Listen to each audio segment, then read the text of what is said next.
Imagine everything you have ever been told about the death of Jesus being built on sand, and imagine that for centuries, people have bowed before an image that never truly existed the way they were told. Because the crucifixion, the very event said to be the cornerstone of Christian faith, carries within it gaping holes, contradictions, and a trail of silence so deafening that it should make every thoughtful person pause.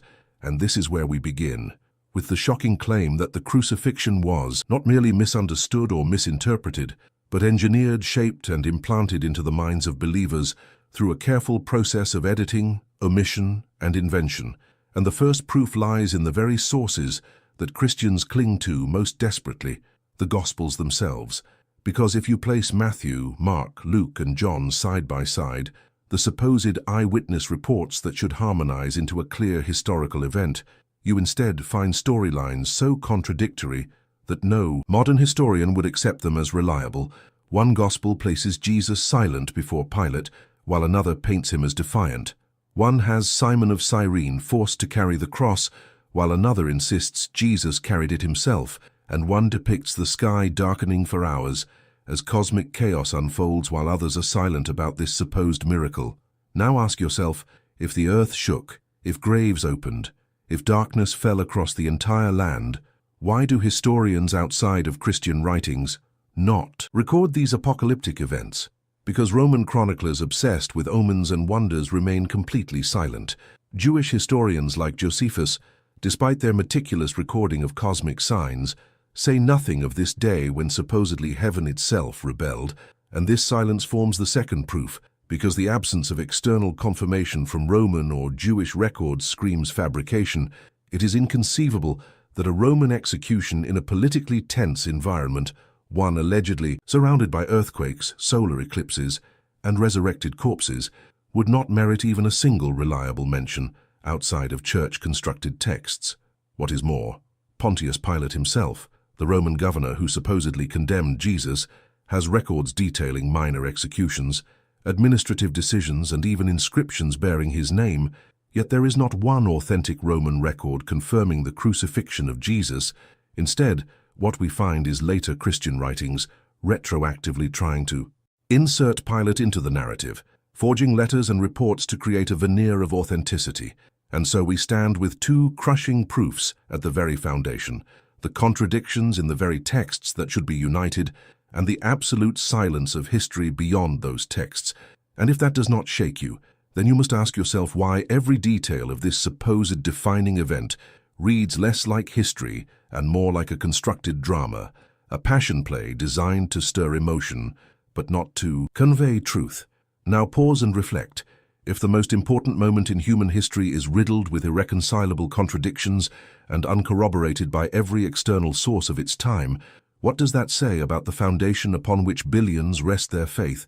Does it not echo like a hollow drum, powerful in sound yet empty within? And as you sit with that thought, know that we are only beginning, because the proofs only grow heavier, and the silence of history is only the first of many. Cracks that show the crucifixion as a fabricated event, carefully staged by those who needed a dying savior to build their theology upon.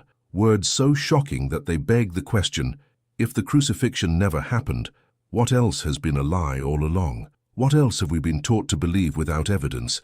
And how much longer can the silence be ignored? Remain with me, because the story is about to descend even deeper into the labyrinth of deception, and each step will make it harder for you to ever look at the crucifixion story the same way again.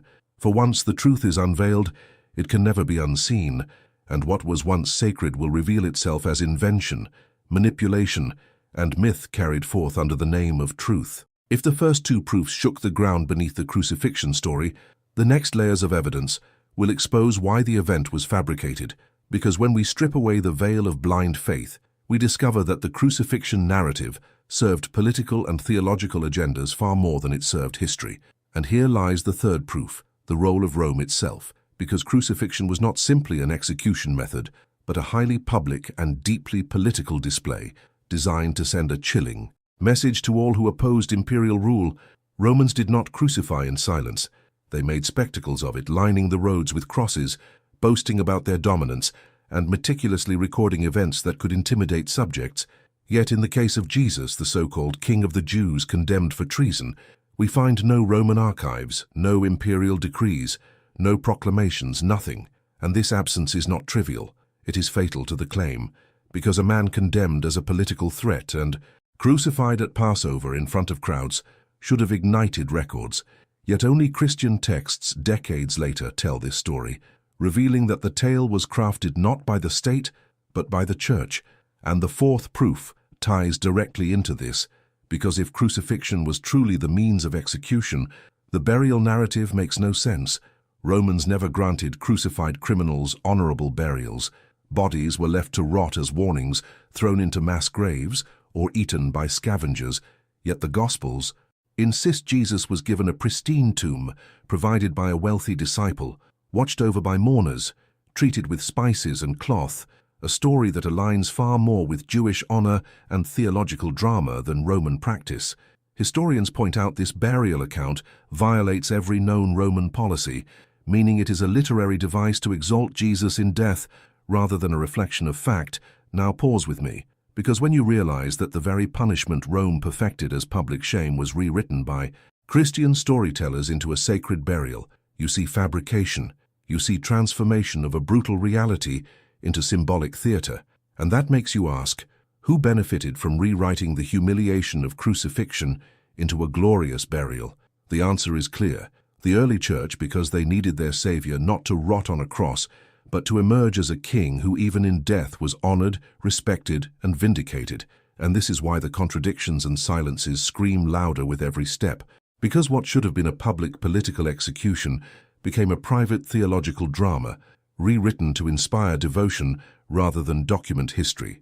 So reflect on this. If the crucifixion as described would have been a public spectacle, why is it absent from Roman memory? And if burial by a rich disciple was impossible under Roman custom, why do we find it in the story?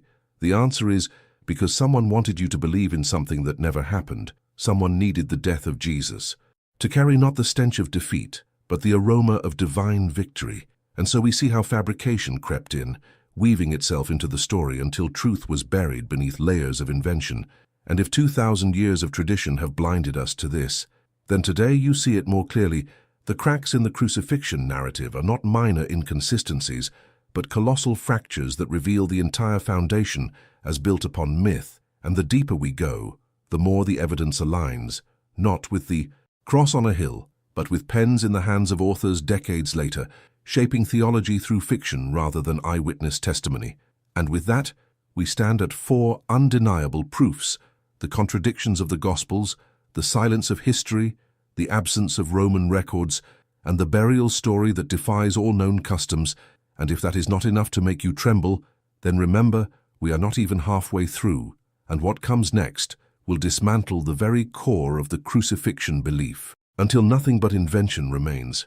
So brace yourself, because the lies are only beginning to unravel, and once you see the web, you will never again believe it was spun by truth. And now we plunge deeper, because the next proofs not only reveal cracks in the crucifixion story, but show outright fabrication that cannot be dismissed as mere oversight or misunderstanding. And here we encounter the 5th proof, which comes from the very writings of Paul, the earliest Christian documents we possess. Because if anyone should have given us a vivid account of the crucifixion, it is Paul, the missionary who claimed to spread the gospel only a couple of decades after the supposed event. Yet read his letters carefully and you will see the silence. He speaks of a Christ crucified as a theological idea, but offers no details, no place, no time, no Pilate, no Calvary, no thieves at his side, no women at the cross, nothing resembling the passion drama later painted by the Gospels. And this silence screams because Paul was writing to communities who needed convincing. And if the story of the crucifixion as we know it existed, he would have used its power to persuade. But instead his Jesus dies in cosmic abstraction, a mystical sacrifice without nails or wooden beams. And this tells us the story had not yet been invented in its dramatic form. And so the crucifixion as we know it was not history remembered, but fiction later created. And the 6th proof stands with archaeology and Jewish practice, because crucifixion victims were rarely, if ever, buried in tombs. They were discarded, and archaeology confirms this with the discovery of skeletal remains from crucifixions where bones were left pierced, damaged and disposed of without honor, never carefully wrapped and sealed in wealthy tombs. Jewish law itself considered crucified victims cursed, defiled, and unworthy of ceremonial burial. Yet the Gospels present a sanitized story where the Jewish elite supposedly fought for the body of Jesus to receive respectful rites, a contradiction so glaring that historians know this was theological invention, not cultural reality, because Jewish authorities were not lobbying Rome for the dignity of a condemned blasphemer. They were distancing themselves from him. Yet the story rewrites reality so believers would see Jesus as chosen even in death, and the more we examine the evidence, the clearer it becomes that the crucifixion tale was sculpted not from memory, but from need, from the desire of early church leaders to give meaning to the death of their figurehead, to align it with prophecies, to construct a passion play that would stir hearts. For centuries now reflect on this. If Paul himself never described the crucifixion in detail, if archaeology denies the burial story, if Jewish law would never have allowed the treatment described, then how can we continue to claim this event as historical? How can we say with confidence that it happened as written, when every shred of evidence points to the opposite, that the drama of the cross was a fabrication inserted into texts to turn a movement into a religion, a teacher into a savior, a death into a myth? And you must ask yourself, how many centuries of worship have been built upon this silence, this contradiction, this fabrication? And if faith is meant to be truth, what happens when the very foundation collapses under scrutiny? Because every word you have heard so far dismantles the story, leaving nothing but invention. And we are not finished, because the next proofs will reveal how the crucifixion was not only fabricated, but borrowed, copied, and reshaped from older myths. And once you see the parallels, you will realize that the cross was never history, but theater dressed as destiny, and that realization will change forever how you look at the symbol that has dominated 2 millennia of belief. As we continue tearing through the illusions that have kept billions convinced for centuries, we reach the 7th proof, and it is perhaps the most devastating because it shows that the crucifixion story was not even original, but borrowed from older pagan myths of dying and rising gods. Long before Jesus, the world already had Attis, Dionysus, Osiris, and Mithras, figures who were said to have suffered, died, and returned, their deaths serving as cosmic sacrifices for their followers. Their stories filled with symbolism of blood, renewal, and victory over death. And when we place these myths beside the crucifixion narrative, the parallels scream fabrication, because the supposed uniqueness of Jesus collapses into recycled mythology.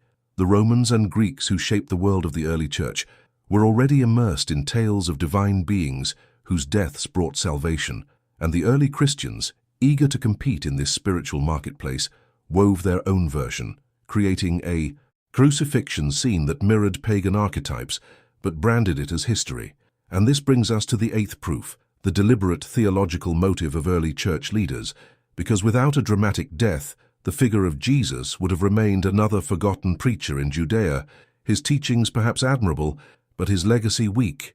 Yet with the crucifixion story, with the image of a God suffering and bleeding for humanity, they created an emotional core that could bind communities, inspire devotion, and demand loyalty. Fabrication became necessity because without it the movement would collapse. And so gospel authors carefully shaped every detail, aligning the story with Hebrew prophecies while borrowing themes from pagan myths, blending them into a narrative that sounded divine yet felt relatable. The suffering savior motif gave them a powerful weapon, one that transcended cultures and broke down barriers.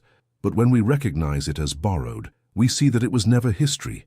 It was myth repackaged, designed to compete and to conquer, and this realization should shake the very cross itself in your mind, because the death of Jesus as told was not recorded fact, but borrowed fiction, a mosaic of older myths and theological need. And when we strip that away, the figure that remains is unrecognizable, not a God crucified for humanity, but a man whose story was rewritten until he fit the mold of every dying God myth before him. And now pause with me and reflect. If the crucifixion story was borrowed and shaped to fulfill needs, does it not reveal that the event was never meant to be history, but theater, staged on the page for audiences desperate for meaning? And if the core of faith rests on myth disguised as fact, then what does that say about everything else built upon it? And if this realization makes you uneasy, it should, because truth is never comfortable. Truth disrupts. Truth demands we see through the lies, and that is exactly what we are uncovering. Here, not a minor discrepancy, not a small misunderstanding, but the wholesale fabrication of an event that billions hold sacred. And once you see it, you cannot unsee it, because every time you look at the cross from this moment on, you will see not history but invention, not sacrifice but strategy, not divine truth but human fabrication. And though it may feel like the ground is vanishing beneath you, remember that reality stands stronger without the illusions, and the 9th and 10th proofs will leave no doubt that the crucifixion was fabricated and that the Church has known it all along. And here we arrive at the final descent into the truth that the Church never wanted you to see, because the 9th proof reveals the hand of deliberate editing by councils and church authorities who, centuries after the supposed event, gathered to decide which stories would survive and which would be silenced. And it was in these councils, such as Nicaea and others, that the crucifixion narrative was solidified into dogma, polished, canonized, and declared untouchable. But history shows us that alternative texts existed, gospels and writings that told different stories, some that denied the crucifixion outright, others that depicted Jesus escaping, still others that spiritualized the event as symbolic rather than real. Yet these voices were crushed, banned and destroyed so that only one narrative would remain, the fabricated crucifixion story, chosen not because it was true, but because it was useful for control, useful for unifying doctrine, useful for building power. And this leads us to the 10th proof, the ultimate blow, which is that the crucifixion became central not because it happened, but because without it, Christianity could not exist. The theology of salvation demanded blood, demanded sacrifice, demanded a cosmic drama of suffering, and so the event was constructed, exaggerated, edited, and enforced until it became unquestionable, and yet beneath it all lies silence, contradiction, and myth. And now pause with me for the crushing reflection. If the crucifixion was fabricated, then the foundation of Christianity as you know it collapses, because without the cross, there is no redemption story. Without the cross, there is no resurrection. Without the cross, there is no theology of sacrifice. And if all of that falls away, then what remains is the truth that the figure of Jesus was transformed by human hands into something he never was. And that transformation was not the work of God, but of councils, scribes, and leaders who understood that a dying Savior could command devotion in ways a living teacher never could. And so the cross became their tool, their invention, their masterpiece of fabrication. But now exposed, it becomes their undoing. Because once you know the truth, you cannot unknow it. Once you see the fabrication, you cannot pretend it is fact. And as this revelation settles within you, you must ask yourself, what will you do with this knowledge? Will you cling to the illusion or embrace the truth? Will you choose comfort or reality? Will you continue to bow to a story written by men, or will you stand free in the light of what truly happened? And if this truth has already shaken you, imagine what more we will uncover together. Because the crucifixion is not the only fabrication, and the lies do not end here. They spread through every corner of the texts, waiting to be revealed.